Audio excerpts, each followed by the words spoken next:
Pourquoi les hommes obtiennent si peu de correspondance sur les applications de rencontres? Vous êtes-vous déjà demandé pourquoi? Sur les applications de rencontres, on a souvent l'impression que certains hommes ont de la chance alors que d'autres peinent à établir une connexion.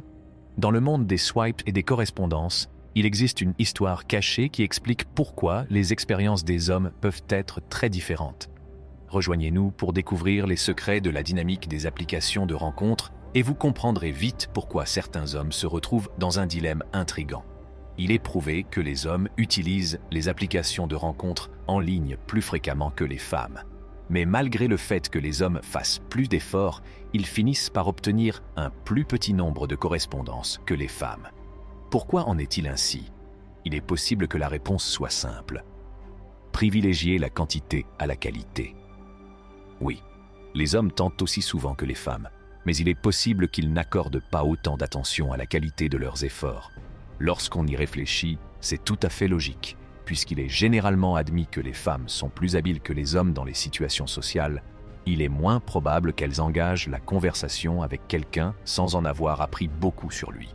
Mais il faut relativiser. La société n'exigeant pas souvent des hommes qu'ils fassent preuve d'attributs traditionnellement féminins, tels que l'empathie et les compétences en matière de communication, les hommes risquent de se précipiter sur les personnes qu'ils aiment sans y réfléchir longuement afin de faire avancer les choses. Le consensus scientifique.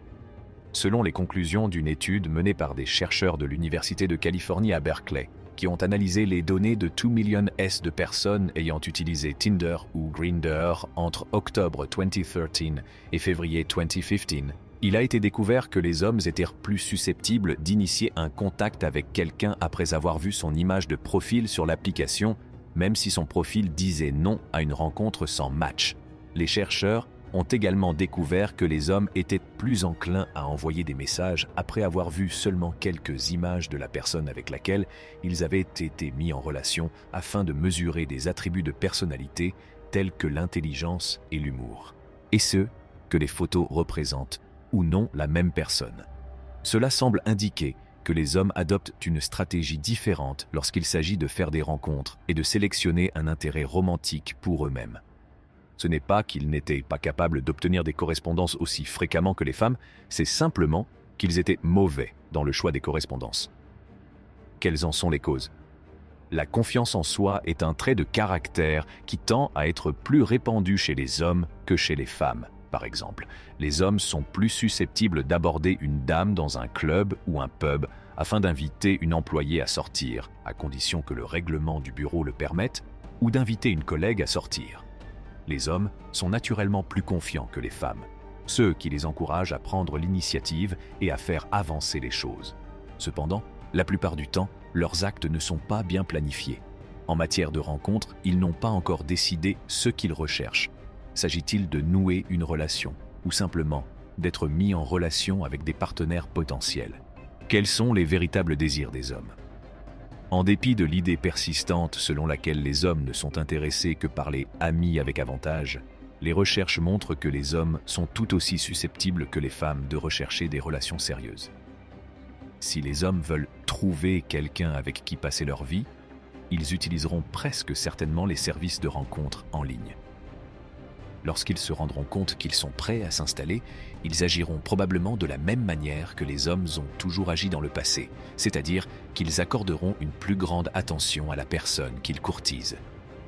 La chose la plus importante à retenir de tout cela est la suivante. Les hommes doivent faire preuve du même niveau de prudence que les femmes.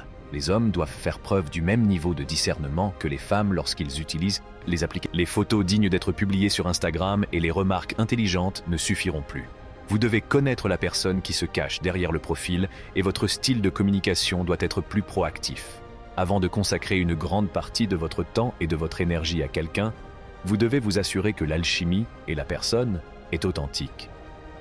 Pour que les hommes démontrent qu'ils sont honnêtes dans leurs objectifs, ils doivent être plus attentifs à la qualité de leurs paroles et de leurs actes.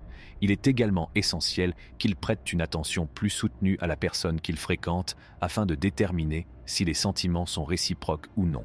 En bref, les hommes doivent faire preuve de sollicitude. C'est ce facteur qui, dans la plupart des cas, détermine si un homme trouve non seulement un partenaire, mais obtient également le partenaire qu'il souhaite pour lui-même. Comment fonctionnent les différents algorithmes des meilleures applications de rencontres? Les célibataires ont passé des années à essayer de manipuler les applications de rencontres à leur avantage ou à se demander pourquoi les applications leur proposaient des rencontres potentielles qui étaient si éloignées des caractéristiques de leur partenaire idéal. Les applications de rencontres sont essentiellement des moteurs de recherche sophistiqués. Elles utilisent des algorithmes pour créer des recommandations de rencontres basées sur vos données, qui comprennent des informations personnelles telles que la localisation et l'âge, en plus des préférences que vous avez spécifiées et de votre activité au sein de l'application. Certains pensent que les applications de rencontres sont de mauvais outils de recherche précisément à cause des algorithmes, étant donné qu'il est notoirement difficile de prévoir si deux personnes développeront ou non une relation amoureuse et qu'ils microgèrent le processus de rencontre. Selon une école de pensée, pour améliorer la qualité des correspondances obtenues, il faut comprendre le fonctionnement de ces algorithmes. Même si ce n'est pas tout à fait le cas, nous avons pu recueillir des informations utiles en nous penchant sur les algorithmes responsables de vos rencontres sur différentes plateformes. Comment fonctionnent les applications de rencontres les plus répandues? Vous trouverez ci-dessous la répartition par service.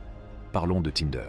Tinder est si populaire qu'il compte 75 millions d'utilisateurs actifs mensuels. C'est pourquoi les utilisateurs de Reddit et d'Internet en général se demandent parfois pourquoi ils ne parviennent pas à obtenir des rencontres plus intéressantes sur Tinder. L'algorithme est-il vraiment détraqué, comme l'a demandé une personne sur Reddit? Le système de notation Elo, qui a été à un moment donné à la base de l'algorithme de Tinder, a été développé à l'origine pour classer les joueurs d'échecs. L'algorithme de Tinder utilisait auparavant ce que l'on appelle un score Elo pour déterminer comment les autres profils interagissaient avec le vôtre, comme cela a été révélé dans un article de blog publié en 2019. Tinder ne suivait pas seulement vos propres likes, swipes vers la droite, et nopes, swipes vers la gauche, mais il vous notait également en fonction de la façon dont les correspondances potentielles swipèrent sur vous. D'autre part, le blog de Tinder indique que Elo est une vieille nouvelle chez Tinder et que le score n'est plus pris en considération.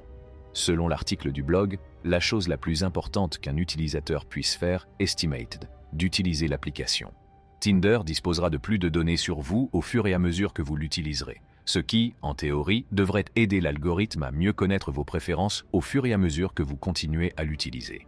En outre, le billet de blog explique que plus vous passez de temps à utiliser l'application, plus il y a de chances que des personnes susceptibles de vous correspondre et qui sont également actives consultent votre profil.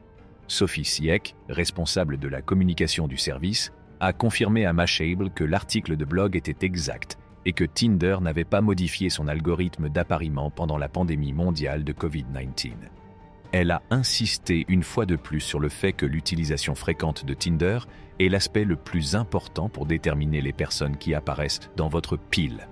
La technique actuelle utilisée par Tinder modifie les personnes qui apparaissent sur l'application chaque fois que votre profil reçoit un « j'aime » ou un « non ». Et tous les ajustements apportés à l'ordre des correspondances potentielles sont répercutés dans les 24 heures. En étant clair sur vos objectifs de rencontre, qu'il s'agisse d'une relation sérieuse ou d'une rencontre occasionnelle. Plus importante encore, l'authenticité dans vos interactions est la clé pour vous démarquer dans une mer de profils. L'authenticité et la franchise de vos intentions peuvent faire toute la différence pour nouer des liens significatifs et garantir une expérience de rencontre positive à l'ère numérique. C'est tout pour la vidéo d'aujourd'hui. Nous reviendrons avec d'autres vidéos. N'oubliez pas d'appuyer sur le bouton j'aime et de vous abonner à notre chaîne. Merci d'avoir regardé.